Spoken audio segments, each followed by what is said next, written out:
난 간헐적 단식으로 10kg를 뺐어. 난 케토제닉 다이어트를 했더니 일주일 만에 4kg가 빠지더라고. 주변에서 이런 말을 듣고 막상 나에게 적용했을 때 어떠셨나요? 생각만큼 효과가 있던가요? 그 방식이 나와 잘 맞지 않는 방법이라면 별 효과를 못 보고 중간에 포기하게 됐을 거예요. 이래서 우리에게는 맞춤형 다이어트가 필요합니다. 여러분이 일상에서 바로 실천할 수 있는 딱 맞는 다이어트 방식을 지금부터 찾아보겠습니다. 여러분, 다이어트를 열심히 하다가 문득 이 방식이 정말 나한테 맞는 방식일까? 하는 의문이 들었던 적 없으신가요? 몇 년 전 바디 프로필을 준비하려고 두 분이 찾아왔습니다. 이 두 분은 첫 4주 동안 케토제닉 다이어트를 시작했는데요. 그런데 4주가 지나고 보니까요, 한 사람은 체중이 많이 줄어든 반면에 다른 사람은 그 변화가 좀 미미했습니다. 같은 식사법을 활용했는데 왜 다른 결과가 나왔을까요? 이는 사람마다 체질과 성향, 그리고 생활 패턴 등이 다르다 보니까 어떤 사람에겐 잘 맞는 방법이 또 다른 사람에겐 별 효과가 없을 수 있겠다는 것을 짐작하게 합니다. 난 간헐적 단식으로 10kg를 뺐어. 난 케토제닉 다이어트를 했더니 일주일 만에 4kg가 빠지더라고. 주변에서 이런 말을 듣고 막상 나에게 적용했을 때 어떠셨나요? 생각만큼 효과가 있던가요? 그 방식이 나와 잘 맞지 않는 방법이라면 별 효과를 못 보고 중간에 포기하게 됐을 거예요. 이래서 우리에게는 맞춤형 다이어트가 필요합니다. 딱 맞는 다이어트 방법이라는 건요, 비유하자면 꼭 맞는 정장을 입었을 때 느껴지는 편안함이랑 비슷한 것 같아요. 정장이라는 게 기본적으로는 불편함이 있는 옷이잖아요. 그런데 이런 옷도 내 몸에 딱 맞게 잘 떨어지면 그 편안함과 쾌감이 다름을 느낄 수 있습니다. 다이어트도 그런 것 같아요. 기본적으로는 힘든 과정임에는 분명합니다. 하지만 나의 일상과 체질에 딱 맞는 다이어트를 찾기만 한다면 그 노력의 과정이 훨씬 더 수월하고 자연스러워지는 걸 느끼게 됩니다. 그래서 오늘은 각자 성향과 생활 환경에 따라 선택하실 수 있도록 5가지 맞춤형 다이어트 방법을 소개해 드릴게요. 여러분이 일상에서 바로 실천할 수 있는 딱 맞는 다이어트 방식을 지금부터 찾아보겠습니다. 자, 이제 여러분들이 아실 만한 대표적인 다이어트 방법들 5가지를 한번 칠판에 적어 보겠습니다. 자, 이렇게 이 5가지의 다이어트 방법들이 갖고 있는 식단의 특징을 가볍게 살펴보면서요, 누구에게 잘 맞고 또 반대로 누구에게는 잘 맞지 않는 방법인지 알아보도록 하겠습니다. 자, 첫 번째는 간헐적 단식입니다. 간헐적 단식은 식사와 단식을 번갈아 가면서 설정하는 방식인데요, 주로 주 단위로 식사 시간을 계획한다는 특징을 갖고 있습니다. 아마 여러분들은 16대8 방식으로 많이 알고 계실 텐데요, 사실 16대8보다는 간헐적 단식의 대표적인 방식은 5대2 방식입니다. 일주일 중 5일은 일반적으로 식사를 하고요, 나머지 2일은 단식을 하는 방법을 이야기합니다. 간헐적 단식을 통해서 공복을 유지하는 시간 동안에 우리 몸의 인슐린의 수치가 떨어지게 됩니다. 왜냐하면 우리 몸 안에 음식물이 들어가질 않으니까요, 이 혈액 안에 당의 농도가 올라가질 않습니다. 당 농도가 떨어지게 되는 거죠. 그러면 당 농도가 높아졌을 때 이것을 세포 속으로 들여보내주는 역할을 하는 게 인슐린인데요, 이 인슐린이 나올 필요가 없어지게 됩니다. 그래서 인슐린 수치가 떨어지게 되는 거예요. 그리고 이때 우리 몸은 에너지를 뭘로 만드냐 하면 체내에 저장되어 있던 이 지방을 가져다가 사용하게 됩니다. 이러한 효과로 인해서 이 연구에서는 간헐적 단식은 체중 감량뿐만 아니라 심혈관 질환의 위험도 낮춰준다고 이야기하고 있습니다. 그리고 대사 건강을 개선하는 데도 효과적이었다고 말하고 있습니다. 오, 간헐적 단식 좋네, 그럼 나도 해봐야겠네 라는 생각이 드시나요? 그런데 어떤 분들에게는 또 안 맞을 수도 있습니다. 간헐적 단식을 유지하다 보면 부작용으로 두통이 생길 수 있는데요, 평소 두통에 예민하거나 만성 두통이 있는 분들은 당연히 피하는 게 좋겠죠. 그리고 식욕 조절이 어려운 분들도 간헐적 단식이 잘 안 맞습니다. 공복 시간을 좀 참을 수 있어야 되는데 이를 참지 못하면 다이어트 초반에 계속해서 감량하는 데 어려움을 겪게 됩니다. 그래서 간헐적 단식이 안 맞는 유형을 이렇게 정리해 볼 수 있습니다. 장기적으로 규칙적인 식사를 해야 되는 당뇨병 환자에게는 간헐적 단식이 잘 맞지 않습니다. 두 번째는 혈당 조절이 매우 중요한 임산부에게도 이 간헐적 단식은 잘 맞지 않는 방법입니다. 세 번째는 식욕 조절이 어려워서 공복 기간을 참기 힘든 분들은 이 간헐적 단식이 잘 맞지 않을 수 있습니다. 자, 그럼 반대로 간헐적 단식은 누가 하면 좋을까요? 첫 번째는 규칙적인 식사보다 유연한 패턴이 필요한 사람들에게 잘 맞습니다. 간헐적 단식은 직장인의 생활 패턴과 잘 맞게 유연한 조절이 가능한데요. 특히 3교대 하시는 분들이 하시기에 이 라이프 스타일과 잘 맞을 수 있습니다. 두 번째는 단기적인 공복을 잘 참는 사람에게 잘 맞을 수 있습니다. 간헐적 단식은 매일 몇 시간씩 공복을 유지해야 되기 때문에요. 우선 공복을 잘 참을 수 있는 분이 해야 됩니다. 특히 난 조금씩 자주 먹는 것보다는 차라리 굶는 게 더 자신 있어요 하시는 분들이 이 간헐적 단식을 하면 아주 잘 해내시는 것을 현장에서 많이 봐왔는데요. 내가 그런 성향을 가진 사람이라면 이 간헐적 단식이 생각보다 잘 맞는 걸 느끼게 될 겁니다. 자, 두 번째는 시간 제한 식사법입니다. 시간 제한 식사법은 하루 중 특정 시간대에만 식사를 하고 나머지는 공복 시간을 유지하는 방식인데요. 예를 들면 아침 8시부터 오후 6시까지만 식사를 하고요. 이 나머지 시간은 공복을 유지하는 겁니다. 어떻게 보면 이 간헐적 단식과 뭐가 다른 거지? 라고 생각이 들 수도 있는데요. 간헐적 단식이 일정한 패턴 속에서 다양하고 좀 유연하게 사용된다는 특징이 있다면 시간 제한 식사법은 조금 더 규칙적인 하루의 식사 패턴을 유지하는 것에 중점을 둔다는 차이가 있습니다. 따라서 시간 제한 식사법을 활용하면 식사 시간을 일정하게 유지하게 되는데요. 이것이 체내의 이 생체 리듬을 안정화시키는 데 매우 효과적입니다. 규칙적인 식사 시간을 따르는 것이 체중 관리와 혈당 조절에 큰 도움을 준다는 사실을 바로 이 연구가 뒷받침해주고 있습니다. 하지만 이 다이어트 방법 또한 누구에게나 잘 맞는 건 아니겠죠. 이 다이어트 방법은 매일 정해진 시간에 식사를 유지하는 것이 어려운 사람에게는 맞지 않습니다. 예를 들어 운동 전후로 영양 공급이 필요한 사람들은 정해진 시간에 공복을 유지하는 것이 체력 유지에 부담이 될 수 있습니다. 자, 그래서 시간 제한 식사법은 이런 분들에게 추천드립니다. 첫 번째로는요, 규칙적인 생활 패턴을 가진 분들에게 좋습니다. 매일 같은 시간에 일어나야 되고 또 매일 같은 시간에 잠드는 생활을 가진 분들 있죠. 이분들은 이 식사법을 사용했을 때 체내 일주기 리듬과 잘 맞으면서 시너지를 낼 수 있습니다. 두 번째는 야식 먹는 습관을 고치고 싶은 분들에게 잘 맞을 수 있습니다. 정해진 시간에만 식사를 하면 야식 섭취를 줄이는 데 효과가 좋습니다. 늦은 저녁에 먹는 습관이 있는 분들이라면 시간 제한 식사법만 활용을 해도요, 체중을 줄이는 데 큰 도움을 받을 수 있습니다. 세 번째는요, 이 소화기관의 건강 개선이 필요한 사람들에게 잘 맞을 수 있습니다. 시간 제한 식사법은 일정한 공복 시간을 확보해 주죠. 공복 시간을 통해서 소화기관이 쉬는 시간을 갖게 되면서 위장 문제나 소화불량 개선에 효과를 볼 수 있습니다. 또 규칙적으로 식사를 하는 습관이 몸에 배면요, 장내 미생물 환경 조성에도 좋은 영향을 미칠 수 있습니다. 네 번째는 혈당 관리가 필요한 분들입니다. 시간 제한 식사를 하면 혈당 스파이크를 줄이는 데 도움을 줄 수 있는데요. 규칙적인 식사를 통해서 인슐린 민감성도 개선할 수 있고 특히 이형 당뇨가 있으신 분들에게 도움이 될 수 있는 식사법입니다. 마지막 다섯 번째는요, 극단적인 칼로리 제한이 부담스러운 분들에게도 좋습니다. 칼로리 계산에 크게 집착하지 않아도 일정한 시간대 안에서만 식사를 하게 되니까 간접적으로 체중 감량 효과를 가져올 수 있습니다. 자, 세 번째는요, 케토제닉 다이어트입니다.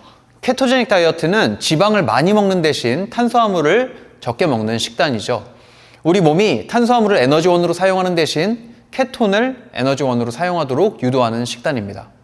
이 케토제닉 다이어트는 우리 몸에 어떤 효과를 가져다 줄까요? 우선 앞선 다이어트 식단들처럼 인슐린 수치를 낮춰줍니다. 그리고 지방을 주로 섭취하게 되면서 지방이 주 에너지원으로 사용되도록 만들어줍니다. 이것을 잘만 이용하면 우리 몸의 체지방을 감소하는 데 효과적으로 활용할 수도 있습니다. 케토제닉 식단이 혈당을 조절하고 단기적으로 체중 감량에 유독 뛰어난 효과를 보였다는 사실을 이 연구에서 발견하기도 했습니다. 그런데 이 케토제닉 다이어트, 분명히 단점도 존재합니다. 채소나 과일 섭취가 부족하게 되면서 비타민이나 미네랄 같은 무기질의 결핍이 발생할 수도 있고요. 탄수화물을 극도로 제한하다 보면 생기는 부작용들을 겪게 되기도 합니다. 두통이나 만성 피로감 같은 것들을 느끼기도 하고요. 평상시에 좀 기력이 늘 없는 상태고 뭔가 이 뇌가 멍한 상태로 유지되는 것도 겪게 됩니다. 그래서 이런 사람들에게는 케토제닉 다이어트가 안 맞습니다. 간이나 신장에 문제가 있는 분들은 이 케토제닉 다이어트를 피하셔야 됩니다. 그리고 두 번째로 제1형 당뇨가 있으신 분들도 피해야 됩니다. 제1형 당뇨가 있으신 분들은 저탄수화물 식단이 이 혈당 조절을 방해할 위험이 있기 때문에 케토제닉 다이어트가 맞지 않을 수 있습니다. 마지막으로 이 고지방 식단을 하게 되면 소화에 불편함을 느끼는 분들이 있을 수 있는데요. 그런 분들도 당연히 케토제닉 다이어트가 맞지 않겠죠. 자, 이제 반대로 케토제닉 다이어트가 잘 맞을 분들의 유형을 알려드리겠습니다. 첫 번째로 체지방이 높은 분들에게 추천드립니다. 앞서 언급했듯이 지방 연소를 좀 촉진해주는 효과가 있어서요. 체지방 감소를 통해서 살을 빼고 싶으신 분들은 부작용이 없다면 한번 시도해보는 걸 추천드립니다. 두 번째로 제2형 당뇨가 있으신 분들에게도 좋은 선택지가 될 수 있습니다. 제2형 당뇨 문제를 겪는 분들은 혈당과 인슐린 반응을 안정시키는 게 관건인데요. 이때 저탄수화물 식단이 매우 도움이 됩니다. 자, 세 번째는요, 탄수화물보다는 지방식을 더 선호하시는 분들에게 아주 좋은 다이어트 옵션이 될 수 있습니다. 내가 탄수화물을 선호하는 몸을 가졌는지 아니면 지방을 더 선호하는지 쉽게 알 수 있는 방법이 있습니다. 여러분들이 학교 다닐 때 체력평가 한 번씩은 다들 해보셨잖아요. 그때 학교에서 달리기를 시켰을 텐데요. 내가 단거리 달리기가 자신이 있었다 하시는 분들은 탄수화물이 몸에 더 잘 맞는 분들일 가능성이 높고요. 단거리는 항상 꼴찌였는데 그래도 내가 오래 뛰는 거는 꼴찌 안 할 자신이 있었다 하시는 분들은 지방이 더 몸에 잘 맞는 분들일 가능성이 높습니다. 이게 100% 맞는 건 아니지만 우리 몸이 어떤 에너지원을 선호하는지 간접적으로 확인할 수 있는 방법이니까요. 옛 추억을 한 번씩 떠올려 보시면서 본인이 케토제닉 다이어트를 해도 좋을지 판단하시는데 참고해 보셨으면 좋겠습니다. 자, 네 번째는 플렉시블 다이어트입니다. 앞선 다이어트 방법들은 꽤 익숙하셨을 텐데 플렉시블 다이어트는 생소하신 분들 많을 것 같아요. 이 다이어트는요, 말 그대로 유연한 다이어트 방법입니다. 본인에게 맞는 칼로리를 설정해 놓고요, 자신이 먹고 싶은 음식을 다양하게 선택하는 방식인데요. 이 영양소의 비율만 잘 지킨다면 어떤 음식을 먹어도 상관없는 아주 유연한 다이어트 방법입니다. 이 다이어트의 가장 큰 장점은 뭘까요? 다이어트 중에도 다양한 음식을 즐길 수 있다는 것입니다. 칼로리만 지킨다면 음식 선택에는 제한을 두지 않기 때문에 다이어트를 장기적으로 유지하는 데 굉장히 좋습니다. 여기 이 연구에 따르면 플렉시블 다이어트가 장기적인 체중 감량과 지속적인 체성분 개선에 매우 효과적이었다고 이야기하고 있습니다. 그런데 이 다이어트는 이렇게 자유가 보장되는 만큼 본인에게 큰 책임이 따르는데요. 자유롭게 음식을 선택할 수 있다 보니까 나도 모르는 사이에 칼로리가 막 넘쳐버리거나 이 영양소가 한쪽으로 치우치는 상황을 굉장히 조심해야 됩니다. 그래서 규칙적인 식습관이 어려운 사람이나 칼로리 계산을 해가면서 다이어트를 할 자신이 없는 분들에게는 이 다이어트 방법은 잘 맞지 않을 수 있습니다. 그럼 이 플렉시블 다이어트는 누가 하면 좋을까요? 음식 선택에 자유로움을 원하는 사람에게 적합합니다. 다이어트를 하면서도 심리적인 스트레스가 적어서 칼로리만 잘 맞출 수 있다면 목표를 수월하게 달성할 수 있게 됩니다. 자, 두 번째는 체계적인 영양 관리가 가능한 사람이어야 됩니다. 이 먹고 싶은 음식을 먹으면서도 꾸준히 칼로리와 영양소를 확인하면서 내가 식단을 기록할 수 있어야 되는데요. 그래야 플렉서블 다이어트를 하면서도 실패 없는 다이어트를 지속할 수 있게 됩니다. 다섯 번째는 카니보어 다이어트입니다. 카니보어 다이어트의 특징은 동물성 식품만 섭취한다는 것이죠. 대표적으로 육류, 생선, 달걀 같은 식품들을 주로 섭취합니다. 케토제닉 다이어트보다 더 극한의 초저탄수화물 식단을 유지합니다. 채소나 곡물, 과일조차도 섭취하지 않고요. 오로지 단백질과 지방을 중심으로 에너지를 공급받습니다. 앞서 케토제닉 다이어트가 잘 안 맞는 분들이었다면 이 카니보어 다이어트도 잘 안 맞을 확률이 높습니다. 특정 사람들에게는 소화기관의 불편을 유도할 수도 있습니다. 그리고 채식을 선호하시는 분들이거나 영양에 불균형이 있는 분들이라면 이 다이어트 방법은 추천드리지 않습니다. 그럼 저는 카니보어 식사법을 누구에게 추천할까요? 첫 번째로요, 나는 고기만 있으면 다른 건 다 괜찮아, 안 먹어도 돼 라고 하시는 분들이 있습니다. 이런 분들은 이 카니보어 식단이 정말 잘 맞더라고요. 고기를 좋아하는 분들은 이 카니보어 식단을 하면 배고픔을 느끼지 않으면서도 체중이 감량하는 효과를 볼 수 있습니다. 두 번째는 체중을 감량하면서 근육량을 좀 유지하고자 하는 분들에게도 잘 맞습니다. 감량을 하면서도 많은 양의 단백질 섭취가 이루어질 수 있어서 근력 운동과 병행하면 근육량이 빠지는 걸 막아주는 데 효과적입니다. 세 번째는 고도비만인 분들의 다이어트 초반 전략에 효과적입니다. 체지방이 많은 분들에게는 단백질 섭취만 늘려줘도 식이성 발열이라는 효과 때문에 체중이 빠지는 걸 도와줄 수 있는데요. 그리고 무엇보다 이 식단은 정말 단순합니다. 그냥 배고프면 다른 거 말고 고기만 드세요 라고 하니까 다른 부분을 크게 신경 쓸 필요가 없는 거죠. 그래서 저는 고도비만이나 과체중인 분들의 다이어트 초반 전략으로 이 카니보어 식단을 많이 활용합니다. 단, 이 식단에 대한 부작용이 없어야겠죠. 자, 여기까지 총 5가지의 대표적인 식단 방법을 알아봤습니다. 자, 여기까지 들어도 아직 어떤 다이어트가 나에게 잘 맞을지 모르겠다 하시는 분들이 계실 것 같아서요. 여러분 스스로 테스트해 볼 수 있는 방법을 알려드리려고 다시 카메라를 켰습니다. 지금 제가 소개해드릴 테스트의 이름은 3단계 다이어트 적합성 테스트입니다. 우선 테스트를 시작하기에 앞서서 소개해드린 5가지의 다이어트 방법들 중에서 여러분들에게 잘 맞을 것 같거나 해보고 싶은 다이어트 방법을 선택합니다. 자, 그리고 1단계로 일주일 테스트를 진행합니다. 선택한 다이어트를 일주일간 한번 실천해보는 거예요. 일주일 동안 식단과 식사 시간을 한번 관리해보면서요, 불편함이나 불쾌감이 크게 느껴지지 않는다면 이 첫 번째 1단계 관문은 통과입니다.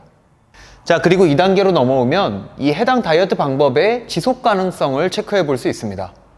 2주 동안 다이어트 방법을 유지하면서요, 이 기간 동안 체력, 기분, 집중력 등의 어떤 변화가 있는지 한번 주의 깊게 관찰해 봅니다. 이때 한번 여러분들이 일기를 작성해 보는 것도 좋습니다. 이 2단계 2주 테스트에서 다이어트를 진행하면서 일상과 업무에 지장이 없고 또 체력적으로 큰 부담이 없다면 이 두 번째 관문도 통과입니다. 그리고 3단계에서는 장기적인 목표를 달성할 수 있는지 그 가능성을 테스트해 볼 수 있는 단계입니다. 이 단계에서는 여러분들이 한 달 동안 다이어트를 실천해 보게 됩니다. 다이어트의 성공은 여러분들도 아시다시피 장기적으로 지속이 가능한가 이것에 달려 있는데요. 1개월 정도 테스트는 새로운 습관이 정착되는 데 걸리는 평균적인 시간으로 알려져 있습니다. 이 한 달 동안의 다이어트 과정에서 만약 이 다이어트를 6개월에서 1년간 유지를 해도 큰 무리가 없다고 느껴지면 해당 다이어트는 본인에게 잘 맞는 다이어트로 확정을 할 수 있습니다. 이렇게 총 3단계에 걸쳐서 다이어트 적합성 테스트를 해본다면 여러분들 각자에게 딱 맞는 다이어트 방법을 찾는 데 분명히 도움이 되실 거예요. 이거 한번 찾아놓으면 평생 다이어트 할 때마다 써먹을 수 있으니까요. 이번 기회를 통해서 꼭 한번 찾아보셨으면 좋겠습니다. 자, 어떤가요? 나에게 맞는 다이어트에 대한 감이 좀 생기는데 도움이 됐나요? 여러분들이 다이어트를 선택할 때는 남들이 성공했던 방법이 아니라 나의 생활 방식과 내 몸 상태가 기준이 되어야 됩니다. 그렇게 본인에게 적합한 다이어트를 찾아야만 그게 지속 가능하고 수월하게 목표를 이루는 데 도움이 될 겁니다. 아실 분들은 아시겠지만 제가 지금 영양학을 전공하고 있잖아요. 이 채널이 좀 더 커지면 제가 꼭 하고 싶은 게 이 영양 분야의 저명한 교수님들이나 영양 코치님들을 찾아가서 여러분들이 궁금해하는 부분을 제가 대신 물어보고 또 답을 찾아드리는 콘텐츠를 제작하고 싶은데요. 그러기 위해서는 여러분들의 도움이 꼭 필요합니다. 구독이라는 게 사실 돈이 들거나 한번 누르면 취소를 못하거나 하는 거라면 저도 부탁드리기가 되게 어려웠을 것 같은데 그런 게 아니니까 그냥 가벼운 마음으로 너 좀 고생하는구나, 그래 앞으로도 고생 좀 더 해라 하는 의미로 구독 눌러주시면 그게 또 저에게 큰 힘이 될 것 같습니다. 딱 3초면 되니까 구독 지금 한 번씩 부탁드립니다. 자, 오늘 소개한 5가지 다이어트 방법들 중에서 여러분들의 성향과 생활 패턴에 맞는 방식을 한번 찾아보셨나요? 이번 주 한 주간은 여러분들이 직접 선택한 다이어트 방법을 한번 시험해보는 기간으로 가져보면 좋을 것 같습니다. 어떤 다이어트 방식이 본인에게 맞는지는 직접 몸으로 느껴보는 것만큼 정확한 방법이 없으니까요. 궁금한 부분이 있다면 아래 댓글에 남겨주시고요. 오늘도 긴 영상 끝까지 시청해주셔서 감사드립니다.